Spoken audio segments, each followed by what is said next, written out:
महिलांच्या सक्षमीकरणासाठी आणि महिलांच्या उद्योगात वाढ व्हावी या दृष्टीने जिल्हा परिषद सिंधुदुर्गच्या वतीने या ठिकाणी मेळाव्याचं आयोजन करण्यात आलेलं आहे। नेमकं या मेळाव्याचं वैशिष्ट्य काय आहे जाणून घेण्यात जिल्हा परिषद अध्यक्ष कामत आपल्यासोबत आहेत। मला सांगा कशा पद्धतीचं नियोजन असेल आणि काय नेमकं महिलांच्या सक्षमीकरणाबाबत या उद्देश आहे। नमस्कार, हे आपलं सिंधू सरस मिनी सरस कार्यक्रमात 21 ते 25 आपण जिल्हा परिषद मार्फत ठेवलेला आहे। याचा उद्देशच असा आहे की महिला बचत गट सक्षम व्हावे। आज प्राथमिक स्वरूपावर 75 स्टॉल इथं लावलेले आहेत आणि 75 स्टॉलची इथं व्यवस्था केलेली आहे आणि आम्हाला उत्साह जो त्यांच्या चेहऱ्यावर दिसतो बचत गटातले जे प्रॉडक्ट्स आणले त्यांच्यावर की एक नवीन उमेद किंवा आपल्याला नवीन आपलं प्रॉडक्ट खपणार किंवा आपल्याला मार्केट मिळणारे आहे।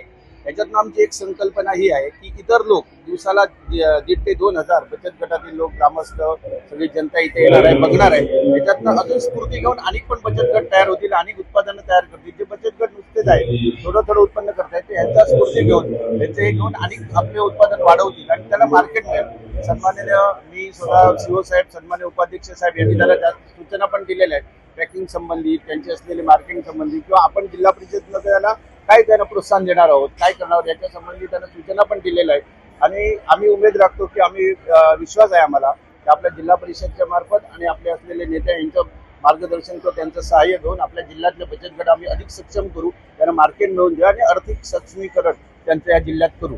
आपल्यासोबत जिल्हा परिषदेचे सीओ देखील आहेत। मला सांगा सर, 2 वर्षानंतर पुन्हा एकदा अशा पद्धतीचा बचत गटांचा मेळावा किंवा बचत गट एकत्र येतात महिलांच्या सक्षमीकरणासाठी हा विचार करून प्रशासनाच्या वतीने हे काम केलं जाते। कशा पद्धतीचा आर्थिक फायदा असेल महिलांसाठी? गेल्या वर्षभरामध्ये आपण जवळपास सर्व नॅशनलाइज बँकांच्या मार्फत आणि डीसीसी बँकेच्या मार्फत जवळपास 150 कोटी रुपये आपण या बचत गटांना वाटप केले।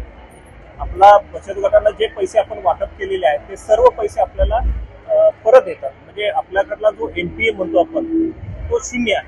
सिंधुदुर्ग हा महाराष्ट्रामधला पहिला जिल्हा आहे की ज्याच्यात एनपीए 0 आहे। त्याच्यामुळं सिंधुदुर्गमध्ये जे काही पैसे वेगवेगळ्या बँका इन्व्हेस्ट करतात बचत गटांच्या मध्ये त्याच्यामध्ये मोठ्या प्रमाणामध्ये महिलांचं सक्षमीकरणाच्या हेतून, आर्थिक सक्षमीकरणाच्या हेतून हे उमेद हे काम करत आहे। तर महिलांच्या सक्षमीकरणाचा विचार जो आहे तो विचार करून या ठिकाणी महिलांच्या बचत गटासाठी महिला म्हणून आपण काय सांगाल, मुख्यमंत्री लाडकी बहीण योजना आहे, मात्र त्यामध्ये त्याला कुठेतरी हातभार लावण्यासाठी महाराष्ट्र शासन देखील प्रयत्न करते आणि या ठिकाणी स्टॉलचं आयोजन जे आहे ते देखील केलेलं आहे। आपण कसं बघताय?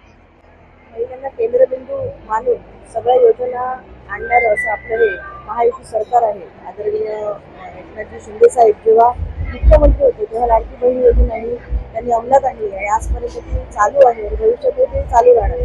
ते महिलांचा मान सन्मान ठेवणं आणि त्यांच्या हाताला एक बळकटी मिळवण्यासाठी त्यांनी ही योजना केली। त्याचबरोबर या महिलांनी जे प्रोडक्ट्स तयार करतात त्या प्रोडक्टला सुद्धा मार्केट तयार मिळावं आणि ते मार्केट मिळण्यासाठी त्यांच्यासाठी चांगलं उत्पादन कसं निर्माण करावं याचं प्रशिक्षण देणं किंवा ते मार्केटिंग कसं करावं, त्याचं पॅकिंग कसं करणं यावर जास्त भर राहील आणि हा कार्यक्रम हा त्याच्यासाठीच आहे।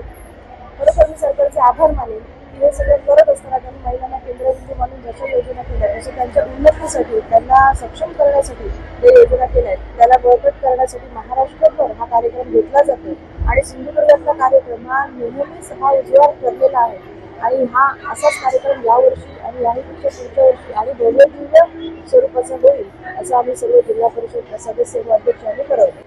जिल्हा परिषदचे उपाध्यक्ष आहेत। मला सांगा, पुढील काही दिवस हा कार्यक्रम चालू राहणार आहे, मात्र यामध्ये महिलांच्या बळकटीकरणासाठी, सक्षमीकरणासाठी प्रशासनाच्या वतीने काय आणि उपाययोजना केलेल्या आहेत? निश्चितच यामध्ये महिलांचा सहभाग अतिशय उत्साहपूर्ण आहे। परंतु हे सगळे प्रॉडक्ट्स जेव्हा आपण बघत असतो त्या प्रॉडक्ट्सना सगळ्यात महत्त्वाच्या जी गोष्ट आहे ती म्हणजे मार्केटिंग।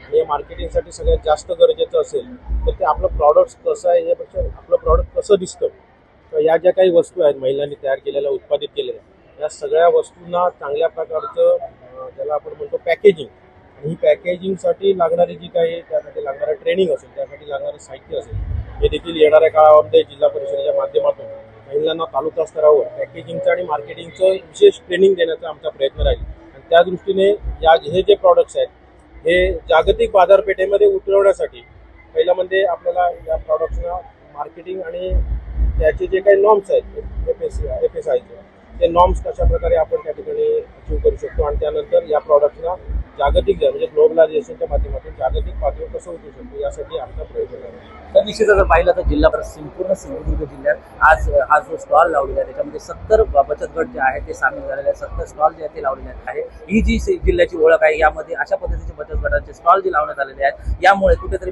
महिलांच्या बळकटीकरणासाठी अजून काही प्रयत्न करता येतील का हे देखील पाहणं तेवढंच महत्त्वाचं ठरणार आहे. व्हिडिओ जर्नलिस्ट आणि विशाल रवळकर, LS मराठी सिंधुदुर्ग.